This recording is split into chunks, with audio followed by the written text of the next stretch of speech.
Good morning, lads. Today I'm going to show you 5 basic starter redstone builds or farms or useful contraptions. We'll go with that. Useful contraptions. Starting with the furnace. A redstone contraption, you might ask, and I would argue yes. Very redstone oriented, all because of hoppers. Now, the only reason I bring this up is let me grab some pork. Oops, if I can spell. Some coal. And that'll do it. So it just amazes me how many people don't utilize these.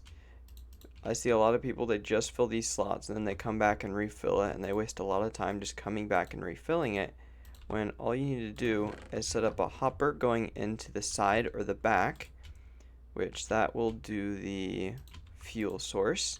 Aha, I got it right. So of course you can deck this out with, if you're really cheap, you can use coal or wood. If you have lava buckets, that's what I prefer to use. Then the lava buckets will end up down here as well, but I don't find that as a problem. But then of course your food slot up here.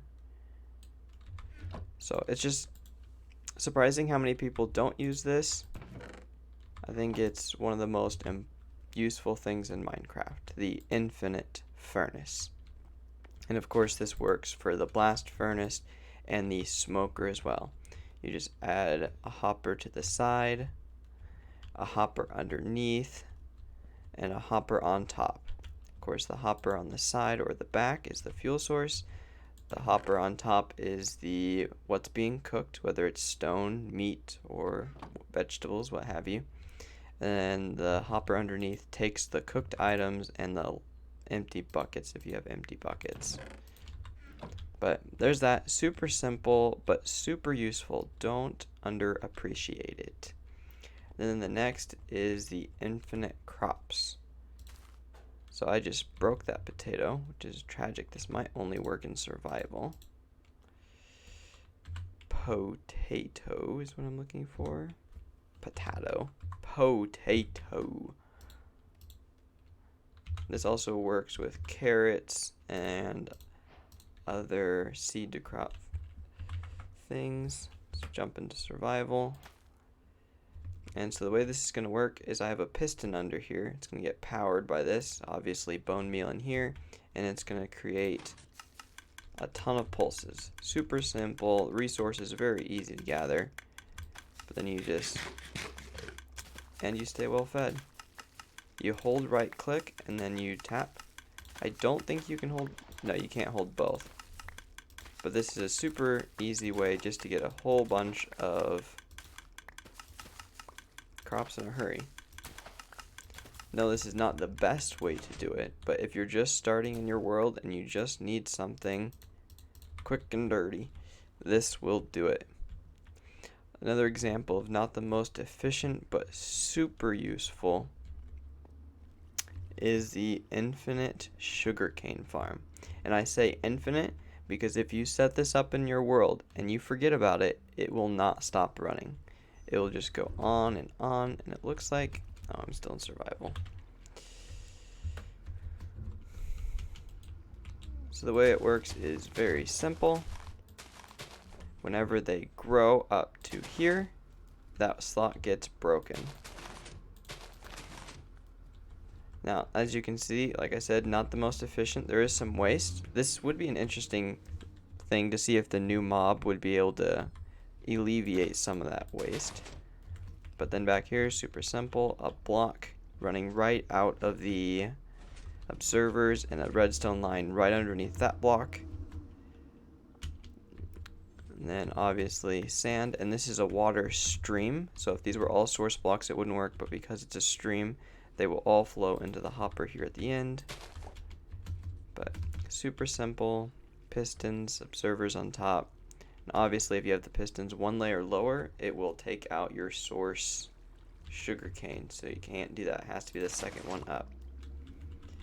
But then have it all flow into a single chest. You don't need glass here.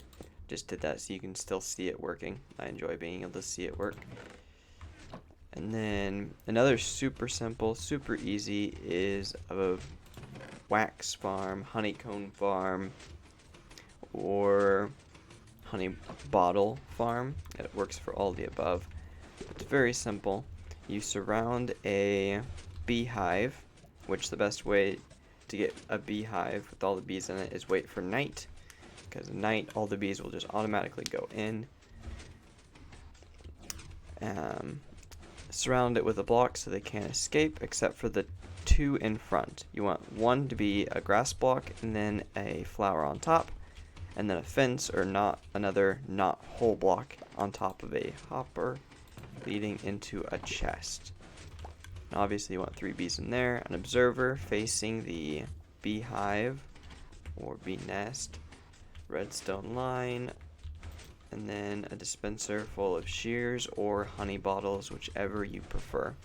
Then every time they leave or enter, they'll send a pulse which will try and use the shears, and the shears will only actually be used when they can be used. And it's decently efficient.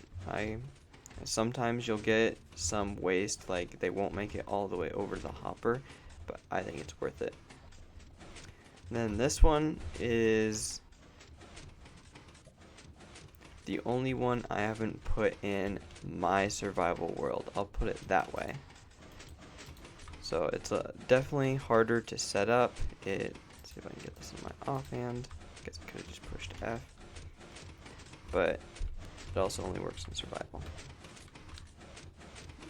So what you're going to do is have your inventory full of random blocks. I just happen to have coal in my inventory.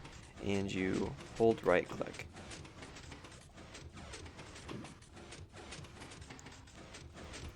And it's AFK, but the problem is it does take a very, very long time for these to fill.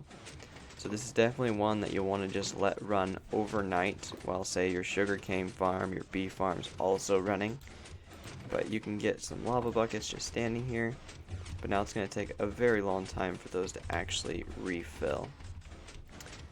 And this is one that I'm sure I did incorrectly.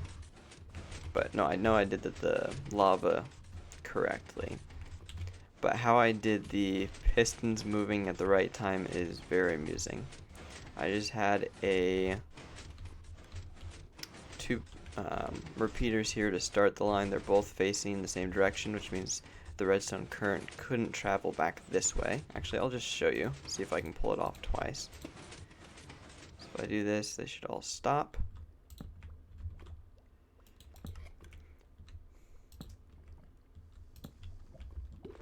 Okay, then need a redstone dust. So I place it, let it travel for a bit, and yep, I did it wrong. So you want to place it, oops, wrong button. You want to place it, break it, and then replace it with a piece of dust, creating a loop. Then I've got some repeaters to extend the signal.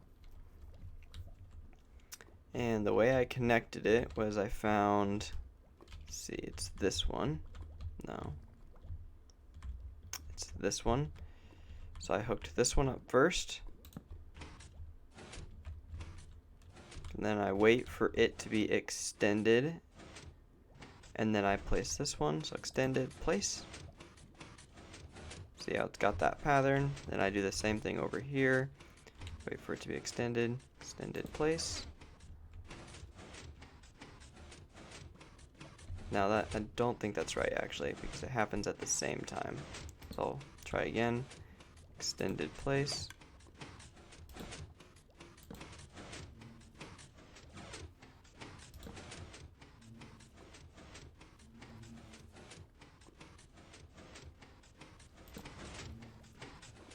Oh well, we'll see if it works. Extended place. Bingo, still worked. Nice. I really thought it was a fluke that I got it to work the first time. Anyways, you guys know how these work. It's really simple. Lava over a block with dripstone, pointed dripstone. That's That's what this one's called. But you could also do this with water, but with infinite water sources, there's really no point. So having lava dripping into a cauldron will eventually fill it. Eventually. But yep, that's all 5. Thank you so much for watching. Please like, subscribe, all the YouTube things, and see ya.